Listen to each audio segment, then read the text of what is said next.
Hello student, welcome to my channel सरमन lecturer. आज का ये वीडियो क्लास 10 इंग्लिश जितने भी स्टूडेंट 2023 बोर्ड एग्जाम में पेपर देने वाले हैं उनके लिए सबसे ज्यादा इंपॉर्टेंट है। आज हम लोग देखेंगे इंपॉर्टेंट क्वेश्चन, ठीक है। आप लोगों के इंपॉर्टेंट के short question and long question दोनों को देखेंगे जो बोर्ड परीक्षा में 100% आएगा, ठीक है। हम लोग शॉर्ट क्वेश्चन भी देखेंगे और लॉन्ग क्वेश्चन भी देखेंगे विथ आंसर के साथ, जो आपके बोर्ड एग्जाम के लिए वेरी इंपॉर्टेंट है। आज की इस वीडियो को लास्ट तक देखना, वीडियो को लाइक कर देना, शेयर कर देना, अगर चैनल पर नया तो सब्सक्राइब कर लेना, ठीक है। और सारा क्वेश्चंस आप लोग याद करके बोर्ड एग्जाम में जाना, अगर आप लोगों को 90% मार्क्स इंग्लिश में भी लाना है, ठीक है। आप लोग सारा क्वेश्चन नोट कर लेना, याद कर लेना। क्वेश्चन नंबर फर्स्ट है कि what was Lencho's problem and what was his only hope, ठीक है। आपको यह बताना है कि लैंचो की जो परेशानी थी या फिर प्रॉब्लम क्या था, ठीक है। And what was his only one hope, ठीक है। और उनकी आशा क्या थी, ठीक है। ओनली कौन सी उनकी आशा थी।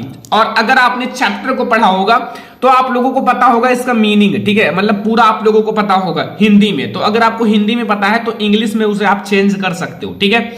सबसे पहले समझो, द रैन विथ हैवी हेलस्टोन्स, ठीक है। जो रैन है वो हैवी हेलस्टोन्स के साथ हैड र्यून्ड लैंचोज फील्ड, मतलब रैन जो है वो ओले, जो ओले होते हैं ना बर्फ, उसके साथ आया काफी तेजी से। पहले तो धीरे धीरे बरसात हो रही थी, बौछार हो रहा था, फिर उसका अचानक से बदल गया और हेलस्टोन्स के साथ मतलब वहां ओले गिरने लगे और हैड र्यून्ड लैंचोज फील्ड, और जो लैंचो का फील्ड है उसको बर्बाद कर दिया। ऑफ राइप कॉर्न, जो पके हुए मकई के फसल लगे हुए थे ना, उसको बर्बाद कर दिया, ठीक है। तो उनका फसल जब बर्बाद हो गया सो इसलिए ही वाज सैड, इसलिए वो जो लैंचो था बहुत ज्यादा दुखी था, ठीक है, बहुत ज्यादा दुखी था। His only hope was help from God, और उनकी केवल एक आशा थी, वो था गॉड, यानी कि भगवान, ठीक है। केवल उनकी गॉड ही आशा थे, ठीक है। केवल वही हेल्प कर सकते थे, क्योंकि अब उनका हेल्प करने वाला कोई नहीं था, क्योंकि लैंचो एक पुअर फार्मर था, ठीक है। और उसी खेत से उसका पूरा घर चलता था, ठीक है, पूरा। तो फिर ये आप लोगों को पहला क्वेश्चन बहुत अच्छे से समझ में आ गया होगा। मैंने काफी छोटा सा लिखा है ताकि आप लोग इसको नोट करके और अच्छे से याद कर लो, ठीक है। बोर्ड एग्जाम में आएगा तो आप लोग इसको लिख कर आना, छोड़कर नहीं आना है, बोर्ड एग्जाम के लिए वेरी इंपॉर्टेंट है। अब स्टूडेंट हम लोग देखेंगे क्वेश्चन नंबर सेकंड, ठीक है। क्वेश्चन नंबर सेकंड हमारा जो सॉल्व क्वेश्चन है, इसमें पूछ रहा है कि how much money did लैंचो need and how much money did he receive, ठीक है। यानी कि लैंचो को कितने पैसों की जरूरत थी और कितना पैसा मिला, ठीक है। मतलब नीड मतलब होता है जरूरत और रिसीव मतलब होता है पाना, मतलब कितना पाए थे लैंचो ने। जितना लिखा था 100% लिखा था, ठीक है। तो 100% की उनकी जरूरत थी, लेकिन लैंचो को कुल नहीं मिला था, 100% नहीं मिला था, ठीक है। तो हेल्प किया था लेकिन भगवान ने नहीं, ठीक है। तो अब देखो यहां लैंचो नीडेड 100 पीसेस, मतलब लैंचो को 100 सिक्कों की 100 पीसेस की जरूरत थी। कितने की? 100 पीसेस की जरूरत थी, ठीक है। And to saw his field again, ताकि वो अपने फसल को बो सके, मतलब दोबारा लगा सके, ठीक है। एंड टू लिव एंटिल, और जीवित रहने के लिए जब तक कि उसका नया फसल ना उग जाए, और द नेक्स्ट क्रॉप, जब तक उसका नया दूसरा फसल ना उग जाए। ही रिसीव्ड ओनली 70 पीसेस, और उनको रिसीव हुआ ओनली 70 पीसेस। जरूरत थी 100 पीसेस की, लेकिन लैंचो को मिला कितना? Only 70 pieces. कितना आसान है, कुछ नहीं है। इसको मैंने खुद बना के लिखा है कि आप लोगों को आसान से आसान भाषा में किस समझ में आ जाए, ठीक है। केवल 2-3 लाइन में है, और पूरा 2-3 लाइन में अगर आप बोर्ड एग्जाम की कॉपी में लिखोगे 2 लाइन में आ जाएगा, 2 लाइन में पूरा समझ जाएगा एग्जामिनर आखिर बच्चा लिखा क्या है, बहुत अच्छे से, ठीक है। तो ये 100 पीसेस की जरूरत थी और लैंचो को मिला केवल 70 पीसेस, ठीक है, 70 पीसेस। तो ये हमारा क्वेश्चन नंबर सेकेंड। अब हम लोग देखेंगे क्वेश्चन नंबर थर्ड। तो स्टूडेंट हमारा क्वेश्चन नंबर थर्ड है यहां कि what promise does Mandela make in the beginning of opening of his oath and talking speech, ठीक है। अब यहां आप लोगों से क्या पूछ रहा है स्टूडेंट? यहां आप लोगों से पूछ रहा है कि नेल्सन मंडेला ने अपने शपथ ग्रहण भाषण के आरंभ में क्या वादे किए, ठीक है। शपथ ग्रहण, ठीक है, इसका मतलब होता है शपथ ग्रहण के जो स्पीच दिए थे उसमें क्या वादा किया था, ठीक है। अब देखो स्टूडेंट, यहां लिखा हुआ है कि Mandela thanks all the international leaders and guest, ठीक है। मंडेला जो है ने सभी इंटरनेशनल नेताओं को धन्यवाद दिया, ठीक है, सभी को धन्यवाद दिया जो इंटरनेशनल नेताएं थे, जो इनकी हेल्प किए थे, ठीक है। As he calls it an oceans of joy and victor for justice, इसको क्या कहा? मतलब जैसे कि वे इसे आनंद का महासागर और न्याय की जीत कहते हैं। ठीक है, ओशियन मतलब होता है आनंद का, ओशियन ऑफ जॉय मतलब होता है आनंद का महासागर। ठीक है, आनंद का महासागर और न्याय की जीत कहते हैं। ठीक है, इतना समझ में आया। ही प्रॉमिस, वो प्रॉमिस करते हैं कि that the country shall not again experience of operation of by other, मतलब फिर से एक दूसरे के उत्पीड़न का अनुभव नहीं होगा। ठीक है, फिर से ये जो है ना, जो मतलब अभी हम लोग आजाद हुए हैं, फिर ये नहीं होगा। ये हो गया ना, समझ में आ गया, कोई दिक्कत नहीं है। काफी ज्यादा इंपॉर्टेंट क्वेश्चंस मैंने लिया है कि सारे बच्चे इनको पढ़कर बोर्ड एग्जाम में अच्छे मार्क्स लाएं। ठीक है, तो आप लोग इन सब को पढ़ो, जो जो मैं आपको बता रहा हूं सारे क्वेश्चंस याद करो। ठीक है, इंपॉर्टेंट बहुत ही ज्यादा है बोर्ड एग्जाम के लिए। तो ये हमारा क्वेश्चन नंबर 3 जो आप लोगों को बहुत अच्छे से समझ में आ गया होगा। क्वेश्चन नंबर 4 देखो स्टूडेंट कि what twin of obligation does Mandela mention. ठीक है, जो मंडेला है उन्होंने, मतलब यहां आप लोगों से क्या पूछ रहा है, ध्यान से देखो, इसमें पूछ रहा है, देखो टू ऑब्लिगेशन मतलब होता है दो दायित्व। तो मंडेला ने किन दो दायित्वों को मेंशन किया, ठीक है, या फिर दायित्व दिया, इसके बारे में बताना है। ठीक है, तो Mandela mention that every man has twins obligation, दो दायित्व होता है प्रत्येक व्यक्ति का, हर एक व्यक्ति का दो दायित्व होता है। One his towards his family, पहला उसके फैमिली के प्रति, पहला दायित्व होता है अपनी फैमिली को देखभाल करो, अपने पेरेंट्स माता पिता, अपनी वाइफ का, अपने चिल्ड्रंस का। ठीक है, ये होता है पहला दायित्व जो सभी इंसान के लिए, सभी पीपुल के लिए इंपॉर्टेंट है। ठीक है, ये पहला है सबसे ज्यादा important. And other obligation is his people, और दूसरा है जो अपनी कंट्री की कम्युनिटी है, कम्युनिटी एंड हिज कंट्री, अपने देश के लिए भी कुछ करो, अपने देशभक्त के लिए। ठीक है, तो ये है दूसरा दायित्व। ठीक है, तो दोनों दायित्व मंडेला का समझ में आया। पहला है अपनी फैमिली के लिए, दूसरा अपनी देश की कम्युनिटी। ठीक है, अपने देश के लिए। ठीक है, ये हमारा है क्वेश्चन नंबर 4 जो आप लोगों को बहुत अच्छे से समझ में आ गया होगा, मतलब ये चीज आपको समझ में आ गया होगा, वेरी इंपॉर्टेंट है। जितना क्वेश्चंस मैं आपको पढ़ा रहा हूं सारा तैयार कर लो, बोर्ड एग्जाम में लिख कर आना है, छोड़ कर नहीं आना है एक भी क्वेश्चन। ठीक है, सारा क्वेश्चन करके आना है बोर्ड एग्जाम में। तो ये हमारा स्टूडेंट है क्वेश्चन नंबर 4। क्वेश्चन नंबर 5 देखो कि why does Anne want to keep diary. ठीक है, एनी मतलब डायरी, ठीक है, डायरी के बारे में बताया, डायरी रखती थी ना, तो फिर इसके बारे में बताना है। ठीक है, तो एनी जो है वो डायरी क्यों रखती थी ये आपको बताना है। तो Anne want to keep diary as she did not have friend, देखो उनके पास कोई भी फ्रेंड नहीं थे, कोई भी दोस्त नहीं थे, इसलिए वो डायरी रखती थी ताकि उसी डायरी को अपना फ्रेंड, उसी में अपने ब्रीथ स्केच जो है छोटा मोटा चरित्र चित्रण सब कुछ लिखती थी। ठीक है, तो ये आप लोगों को समझ में आ गया बहुत अच्छे से, कुछ भी नहीं है। अगर आप लोग बोर्ड एग्जाम में इन सबको आ गया पेपर में तो आप लोग लिख कर आना बहुत अच्छे से, जितना मैं आपको बता रहा हूं ये सारा आप लोग लिख कर आना बोर्ड एग्जाम में अच्छे से। ठीक है, छोड़कर नहीं आना है बोर्ड एग्जाम में। अगला देखो स्टूडेंट क्वेश्चन नंबर 6 है कि how did Annie justify her being a chatterbox in essay, मतलब जो टीचर ने चैटर बॉक्स पर एसे दिया था, ठीक है, एनी को लिखने के लिए। क्यों? क्योंकि वो क्लास में बहुत ज्यादा बातचीत करती थी और इसलिए टीचर उन पर गुस्सा हुए और उन्हें क्या दिया कि आप चैटर बॉक्स पर एक एसे लिखो, एक निबंध लिखो। अगर आप इतना बातचीत करती हैं तो फिर आप चैटर बॉक्स पर एक एसे लिखो। ठीक है, उनको होमवर्क दिया था। ठीक है, तो अब आप लोग यहां समझो आखिर में है क्या, कैसा क्या बताया। ठीक है, सबसे पहले बात भी करना एक कला है। ठीक है, देखो अगर टीचर से आप अच्छे से बात करते हो तो इसका मतलब है आप अच्छे से पढ़ाई करते हो। जो बच्चे अच्छे से बात नहीं करते हैं वो डरते हैं, और वो डरते क्यों हैं? क्योंकि वो पढ़ाई नहीं करते हैं। अक्सर आपने देखा होगा जो बच्चे पढ़ाई में कमजोर होते हैं वो सबसे पीछे बैठते हैं। क्यों? क्योंकि कहीं टीचर उनसे कुछ पूछ ना ले। हम भी पढ़ते थे, हमें पता है। ठीक है, क्योंकि बच्चों वो चीज इंपॉर्टेंट होता है कि आपको सबसे आगे बैठना है और टीचर कुछ भी पूछे आप उनसे, आप उसका आंसर भी दो और बल्कि आप 2-3 क्वेश्चन और टीचर से पुटअप करो, तब पता लगेगा बच्चों कि हाँ ये बच्चा पढ़ा है। ठीक है, ऐसा बनो। पीछे बैठने से क्या होगा? आप अच्छे से पढ़ाई करो, जितना आपके पास समय है 100% फोकस करो अपने स्टडी पर। ठीक है, ये चीज है। अब मैं आपको इस क्वेश्चन का आंसर बताता हूं क्योंकि आप इतने समझदार हो। She gave 2 arguments to justify her chatter box. ठीक है, उसने या एनी ने अपने चैटर बॉक्स को सही ठहराने के लिए 2 तर्क दिए, 2 आर्गुमेंट्स। ठीक है, कौन कौन सा 2 आर्गुमेंट्स कौन कौन से हैं एक एक को समझो। पहला, one that chatting is students trades and other reasons that nothing can be done about the inherited trades. ठीक है, मतलब यहां कहने का क्या मतलब है यहां कहने का मतलब है, सबसे पहले यहां समझो कि one that chatting is students trades, मतलब कहने का मतलब है कि चैट जो है, चैट करना छात्रों का एक गुण है।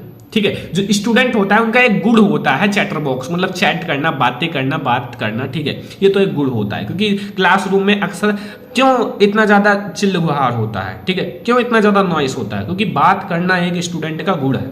ठीक है, और दूसरा है कि मतलब कि विरासत में मिले लक्षणों के बारे में कुछ नहीं किया जा सकता। इनहेरिटेज मतलब होता है विरासत, ठीक है, ट्रेड्स, मतलब जो विरासत में मिले लक्षण हैं उनको कुछ नहीं किया जा सकता। ठीक है, उनको कुछ नहीं किया जा सकता, मतलब ये जो बातचीत करना, बहुत सारे बच्चों का एक गुण होता है कि ज्यादा बात करना, बहुत सारे बच्चों का एकदम शांत होते हैं, बिल्कुल क्लास में शांत बैठे रहते हैं। ठीक है, तो ये गुण होता है। ठीक है, तो उसको कुछ नहीं किया जा सकता क्योंकि ये विरासत में मिला। ये हो गया बच्चों, दो चीजें तर्क दिए थे एनी ने। ठीक है, तो समझ में आ गया ना, काफी ज्यादा आसान है और काफी ज्यादा इंपॉर्टेंट है, जो आप लोगों को अच्छे से समझ में आ गया होगा। कुछ भी नहीं है, अगर आप अच्छे से समझ में आ गया होगा तो बहुत अच्छा है। ठीक है, अगला देखो student, what is main crops of Coorg.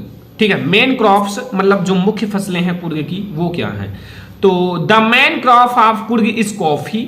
ठीक है, coffee. After monsoon the air of breeze of invigorating and coffee with coffee states and वल्गलेशन ट्रक्स एंड यहां अंडर ट्री कॉर्नपीस। ठीक है, तो ये है बच्चों कि what is main crops of Coorg, सबसे मेन है आपका कॉफी, जो आप लोग याद रखना। ठीक है, ये है, ये हमारा है क्वेश्चन नंबर 7, जो सारे बच्चों को बहुत अच्छे से समझ में आ गया होगा। काफी ज्यादा आसान है, आपको क्वेश्चन तो समझ में आ ही गया होगा और बहुत ज्यादा आसान है। तो ये सारे क्वेश्चंस कंप्लीट कर लेना। क्वेश्चन नंबर 8 समझो यहां कि why does the conductor calls Valli madam. जो कंडक्टर है वो वल्ली को मैडम कह के क्यों बताया, ठीक है, क्यों बुलाया, क्यों कहा।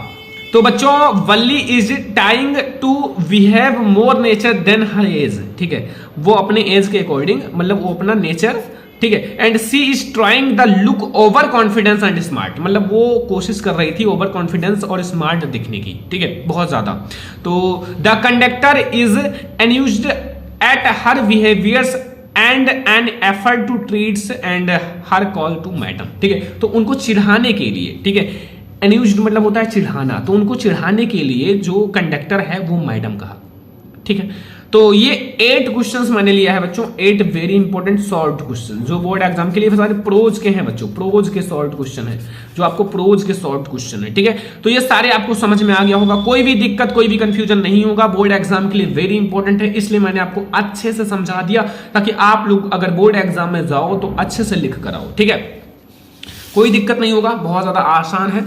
अब देखो बच्चों लॉन्ग क्वेश्चन, जो बोर्ड एग्जाम के लिए वेरी इंपॉर्टेंट लॉन्ग क्वेश्चन है, वो भी हम लोग देखेंगे विथ आंसर के साथ। इसलिए जितना मैं आपको इस वीडियो में बता रहा हूं वो सारे क्वेश्चंस आप नोट करना, याद करना, बोर्ड एग्जाम में आएगा जरूर, और लिख कर आना। ठीक है, यहां से आपके प्रोज में से, यहां से आपको बहुत सारे आपको देखने को मिलेंगे, 1-2 लॉन्ग भी देखने को मिलेगा, 1-2 शॉर्ट भी देखने को मिलेगा। पहला, Who was Lancho? Why did he write a letter to God? And who received the letter? And what did he do? ये आपको बताना है। ठीक है, तो बच्चों सबसे पहले लैंचो कौन था? एक हार्ड वर्किंग फार्मर था, किसान था, पुअर फार्मर था। ठीक है, तो Lencho was a hard working farmer with a large family. ठीक है, समझ में आया। Once the much needed and pleasant rain was ploughed by very heavy hailstones, मतलब एक बार फसलों के लिए एक प्लीजेंट मतलब होता है बच्चों, एक अच्छा बौछार जो है ना, वर्षा की जरूरत थी, लेकिन वो क्या हुआ, हैवी हेलस्टोन्स गिरने लगा। ठीक है, मतलब हैवी हेलस्टोन्स में बदल गया। पहले तो बौछार हो रहा था, लेकिन बाद में वो हैवी हेलस्टोन्स में बदल गया, ओले गिरने लगे, जो उस फसल के लिए काफी खतरनाक थे और पूरे फसल को बर्बाद कर दिया। Therefore the corn standing in, ठीक है, लैंचोज फील्ड वाज टोटली डिस्ट्रॉयड, तो इसी के कारण जो लैंचो का पूरा फील्ड है वो टोटली डिस्ट्रॉयड हो गया था, पूरा बर्बाद हो गया था, मतलब उसमें एक भी फसल नहीं बचे थे, उसमें पत्ती बचा ही नहीं था, सब उसके जो मकई के फसल के फूल थे वो सारे गिर गए और वो बिल्कुल से फील्ड जो है, खेत जो है, बिल्कुल से बर्बाद हो गया। Nothing was left for the poor लैंचो, और जो गरीब लैंचो के लिए कुछ भी नहीं बचा था, उस खेत में कुछ भी नहीं बचा था ताकि उसका घर चल सके। ठीक है, एंड हिज फैमिली, लैंचो के लिए भी नहीं बचा था और उनके फैमिली जो थे, फैमिली तो उनके लिए भी कुछ नहीं बचा था।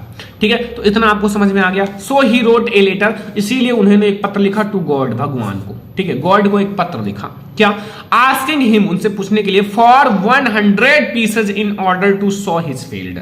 ठीक है, मतलब again and live until the new crop came. ठीक है, कहने का मतलब है उन्होंने उस जो लेटर में लिखा, उनको 100 पीसेस की जरूरत है। ठीक है, 100 पीसेस की जरूरत है क्या करने के लिए, फील्ड जो खेत है उसको दोबारा लगाने के लिए, मतलब फील्ड खेत में जो बीज है उसको दोबारा डालने के लिए, और एंटिल न्यू क्रॉप्स, और तब तक जीवित रहने के लिए जब तक नया फसल ना आ जाए। The letter was received by a postman, और पोस्टमैन को वो लेटर रिसीव हुआ, और द पोस्ट मास्टर आल्सो रीड इट, और पोस्ट मास्टर ने उसको ध्यान से पढ़ा, एंड वाज मूव्ड, और वो थोड़ा सा अच्छे से मूव्ड हुआ, एंड कलेक्टेड 70 पीसेज, और 70 पीसेज इकट्ठा किया। लिखा था 100 पीसेज, लेकिन उन्होंने बहुत कोशिश किया अपने इंप्लॉयज से, खुद से भी, तो केवल 70 पीसेज इकट्ठा कर पाए। फॉर द, ठीक है, stamp put the money in album, and आप लोगों का एड्रेस लैंचो, और उसको एक पॉकेट में रखा और फिर लैंचो के एड्रेस पर चला गया। ठीक है, भेज दिए। तो ये लॉन्ग क्वेश्चन है बच्चों, देख सकते हो बहुत ज्यादा लॉन्ग क्वेश्चन है। अगर आप इन सारे लॉन्ग क्वेश्चन को पढ़ के जाते हो बच्चा, बोर्ड एग्जाम में बहुत अच्छे मार्क्स आएंगे। ठीक है, तो ये सारा आप लॉन्ग क्वेश्चन पढ़ के जाना। बोर्ड एग्जाम में अगर अच्छे मार्क्स लाना है, बोर्ड एग्जाम में 90% मार्क्स इंग्लिश में भी लाना है, तो ये सारा क्वेश्चन पढ़ के जाना। ठीक है, ये तो हमारा पहला क्वेश्चन है जो लॉन्ग क्वेश्चन है, बोर्ड एग्जाम के लिए वेरी इंपॉर्टेंट है। तो अब हम लोग देखेंगे अगला क्वेश्चन। तो स्टूडेंट जो हमारा दूसरा लॉन्ग क्वेश्चन है, बोर्ड एग्जाम के लिए वेरी इंपॉर्टेंट है, आपको पूरा अच्छे से तैयार कर लेना है कि what does Mandela means when he says he is simply the sum of all those African porters who had gone before him. यहां कहने का मतलब है, मंडेला ने कहने का क्या अर्थ है कि वह उन सभी अफ्रीकी देशभक्तियों का योग है जो उनसे पहले मृत्यु को प्राप्त हुए हैं। ठीक है, हो गए हैं। तो by saying that he is simply the sum of all those African porters, ठीक है, and Mandela want to pay his tribute to all people. ठीक है, वो सारे मतलब पीपुल की योग करती हैं, प्रे करती हैं, who have sacrificed their lives for the snakes, ठीक है, of freedoms. He says that he is grateful, वो ग्रेटफुल है to those who had gone before him, जो उनसे पहले इस देश के लिए अच्छा करके गए हैं। बिकॉज दोज हीरोज, ठीक है, of fight had paved the path of cooperator and until and for him, therefore he could try to come to power to bring equality, ठीक है, and for his people with their support। ठीक है, ये हमारा बहुत ज्यादा important है बच्चों, आप लोग इसका हिंदी मीनिंग समझ लेना, फिर आप लोगों को कोई दिक्कत नहीं होगा। ठीक है, जब आप लोग पूरे चैप्टर का हिंदी मीनिंग समझ लोगे ना, तो चाहे आपका लॉन्ग क्वेश्चन हो बच्चों और चाहे आपका शॉर्ट क्वेश्चन हो, सब आपको बहुत ज्यादा आसान लगेगा, कुछ भी नहीं लगेगा, बहुत ज्यादा आसान है, क्योंकि अगर आप चीजों को समझोगे तब आप लोगों को समझ में आएगा। ठीक है, तो आप लोगों को ये भी क्वेश्चन बहुत अच्छे से समझ में आ गया होगा, बहुत ज्यादा आसान भी है। तो बच्चों अगला क्वेश्चन है, क्वेश्चन नंबर 3 है लॉन्ग क्वेश्चन, कि why does Anne need to give a brief sketch about her family, does she treat Kitty as an insider या आउटसाइडर। यहां कहने का मतलब है कि एन ने अपने परिवार का संक्षिप्त चित्रण करने की क्यों आवश्यकता पड़ी, और वह क्या हुआ किटी को अंदरूनी व्यक्ति मानती थी या बाहरी व्यक्ति। ठीक है, तो एनी जो है Frank claims that paper has more patterns than people. ठीक है, she usually sits depressed and all alone, ठीक है, alone. She claims of having no real friend, मतलब वो यही दावा करती थी कि उनके पास कोई no real friend, कोई real friend नहीं था.